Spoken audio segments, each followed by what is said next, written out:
All right, so just like yesterday, I'm going to go ahead and give you guys a chance to try these out before we do them together. So let's take a look at number 8 here. I actually think this one's pretty easy. So take a look at your Venn diagram, see if we can answer parts A and B.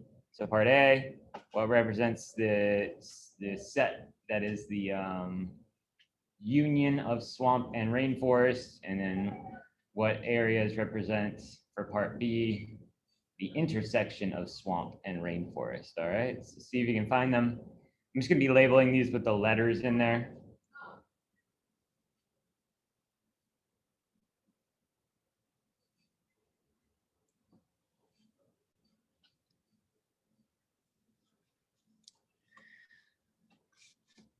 All right, so for part A, swamp, union, rainforest, remember the union means or. And so we could be B. Blackie, what are you doing? Could be D. And then remember, it's an inclusive or, so it could also be C.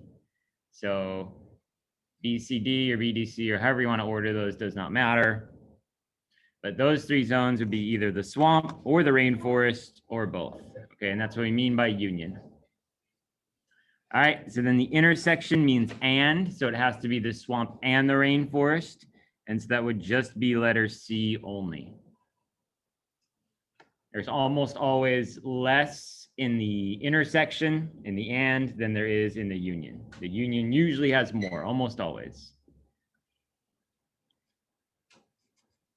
Yeah, the only time that the or wouldn't have more would be if they're the exact same. Yeah.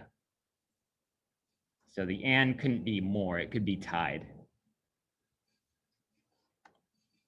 All right, next up here, it says the probability that a student takes a history class and a psychology class is 0.051. The probability that a student takes a history class is 0.32. What is the probability that a student takes a psychology class given that the student is also taking the history class? So we'll label this A, event A, and event B is the history class.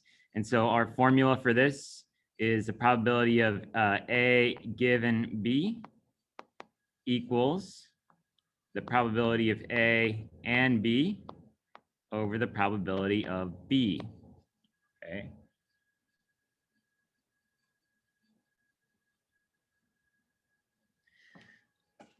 So that's a formula. It's in our notes for given probability.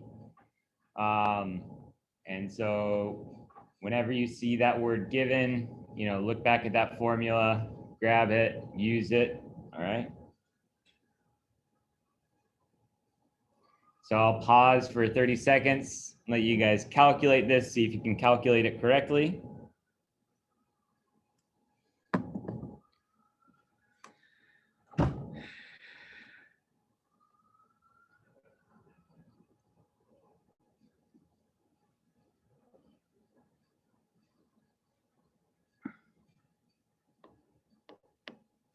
All right, so the probability of the and is 0.051. The probability of just the history class is 0.32. So since B is our history class, that'll go on bottom there. Use a calculator to divide those. Be careful with your decimals here. And I got, it looks like 0.159. Let's check the answer key here. They did leave that as a decimal, so that's good. We could, though, list this as 15.9% if we wanted to. It would mean the same thing. So either way.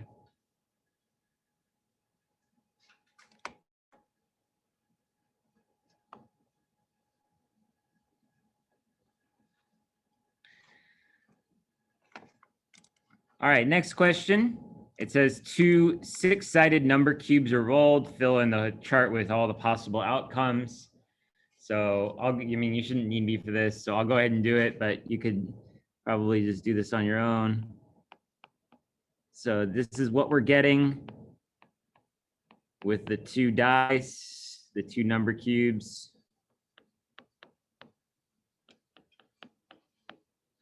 Oftentimes you will add these up, but it didn't ask us to do it. So when I write something like this, 6, 2, it means I get a 6 on the first die and a 2 on the second die.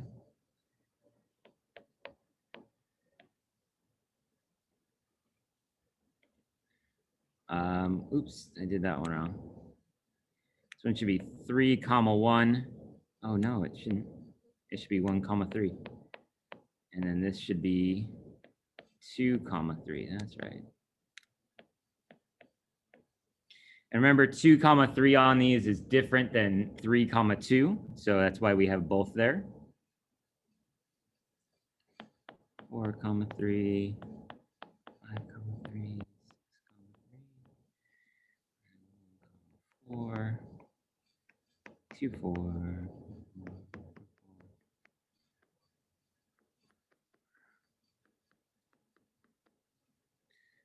All right, 1, 5, 5, 3, 5.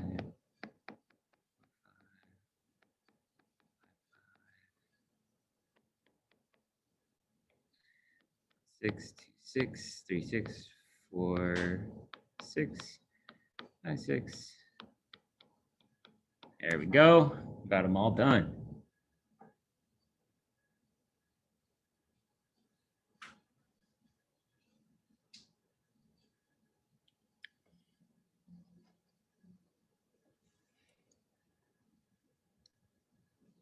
All right, so now you can try out part B if you like.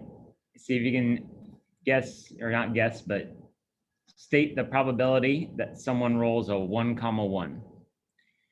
So if I'm going to roll 2 dice, 2 number cubes, what's the probability that it comes up 1, 1? They actually call this snake eyes on the dice because it looks like 2 eyes.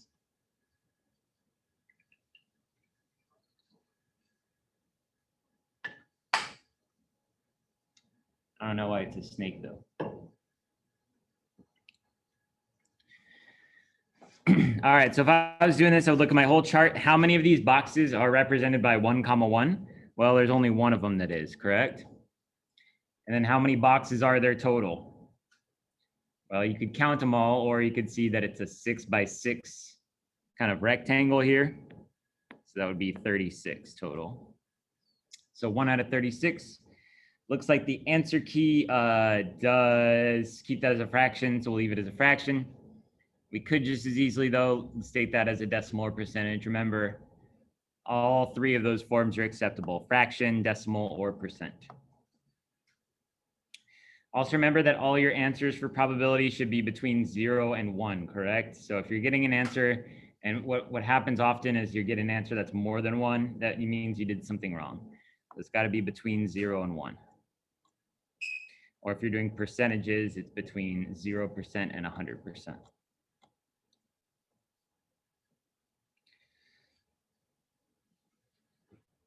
Okay.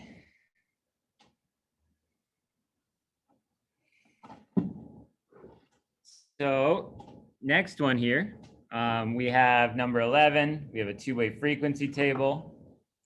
And so it asks, are being in high school and having a GPA above 3.0 in this table, are they independent events? All right.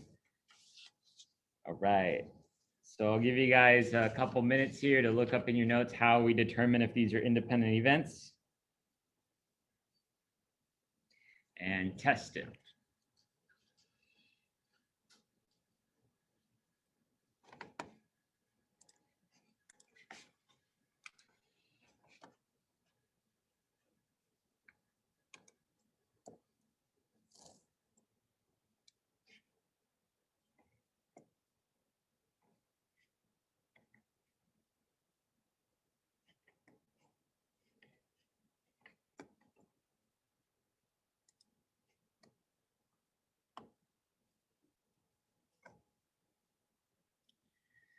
All right, so I'll interrupt here and I'll tell you what's our test for independent events. The test for independent events, you just check if the probability of A and B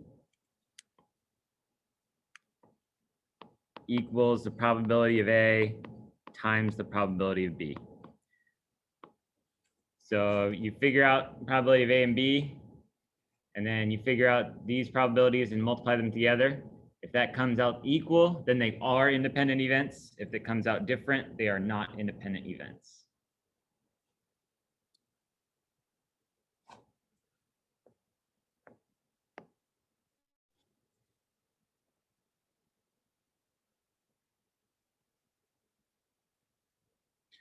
All right, so in this case, the probability of A and B would be high school and GPA above 3.0 is 14 out of 100.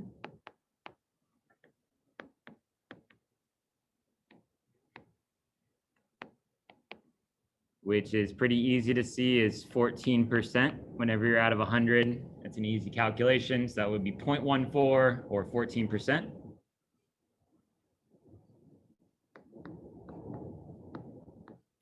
All right, so now we need to do probability of A times probability of B. So what's the probability that someone is in high school out of this chart? Well, we actually have 60 people in high school out of a total of 100. So that is a probability that they are in high school, okay? Because all of these people are in high school, right? So out of the whole table, there are 60 that are in high school, and out of the whole table, there's 100 total. And I'm going to multiply that by what's the probability they are have a GPA above 3.0. That's 40 out of 100.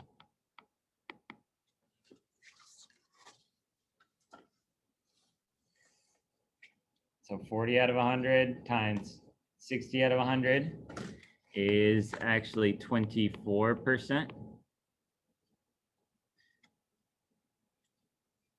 So I would say that no, these are not independent events because the probability of A and B does not equal the probability of A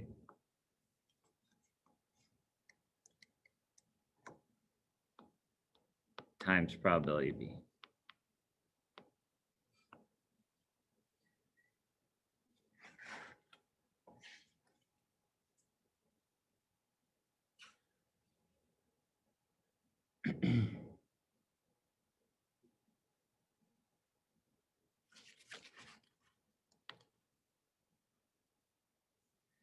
All right, next up, we got number 12.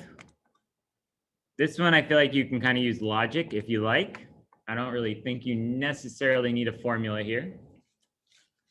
So James going to Carl's Jr. wants to order just one item. So that's really important. He's just going to order one item. The probability that he orders a Western bacon cheeseburger is 60%. Probability he orders chicken strips is 12%. What's the probability that he orders neither a Western bacon cheeseburger nor chicken strips? All right. So see if you can come up with this answer. Like I said, I think this one's kind of logical. Think about it. For me, when I go to Carl's Jr., there's probably 100% chance I'm ordering a Western bacon cheeseburger because it's like the greatest burger of all time, my opinion.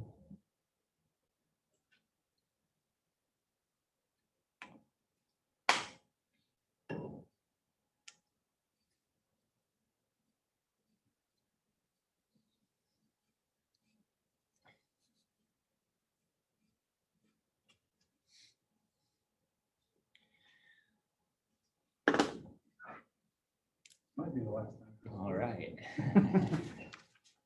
Like I said that a lot. It's not rolling like 9B. Yeah.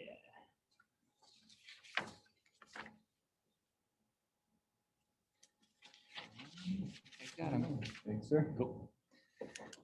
All right. So for this one, I would do, I mean, if you want to really show some work here, you could say probability of A, and I'll say this is A and this is B. So the probability of A or B, for or, we add together.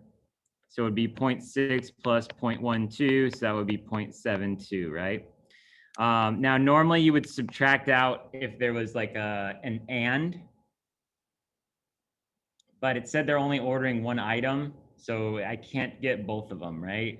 So I'm either gonna get that or that, so the probability that I order either Western bacon cheeseburger or chicken strips is 0.72. 72% chance I'm gonna order one of those two items. Well, then The probability of not that would be 1 minus 0.72 would be 0.28 or 28%.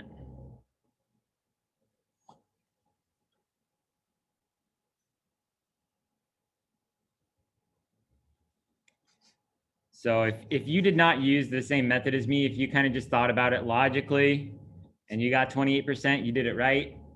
I mean, I would say that if you just used your logic, you probably kind of did this, or maybe you subtracted, you did 1 minus 0.6 minus 0.12, but it's really the same thing, okay? I guess another way you could do this, if you drew a Venn diagram here.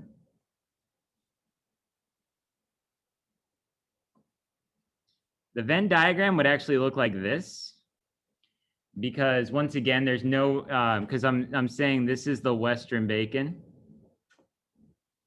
And this is the chicken strips. And there's no way I could order both, right? So that's why in my Venn diagram here, there's no intersection. And so they said the chicken strips was 0.12 and the Western bacon was 0.6. And so you know the whole Venn diagram has to add up to 1.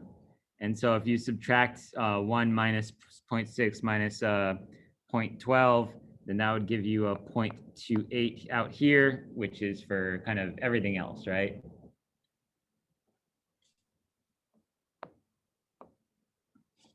Awesome. All right. I think this is our last one then, right?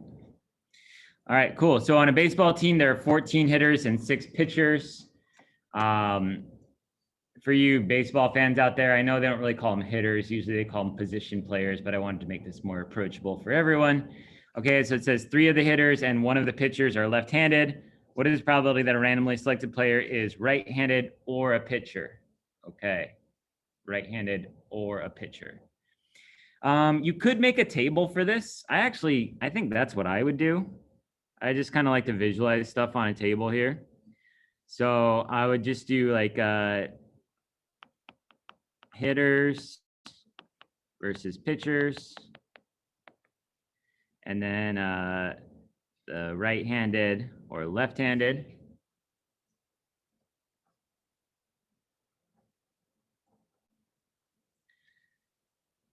And so it told me there were 14 hitters and 6 pitchers. And then it said 3 of the hitters are left-handed, 1 of the pitchers is left-handed.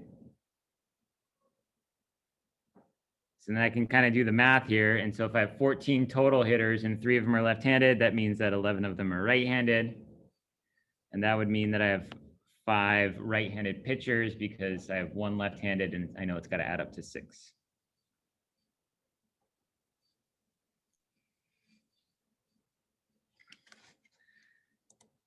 So then we have OR probability on this. So for OR probability, I just kind of circle everything that's either right-handed or a pitcher. So this is right-handed, and this is pitcher. So really the only people I'm not counting are the left-handed hitters.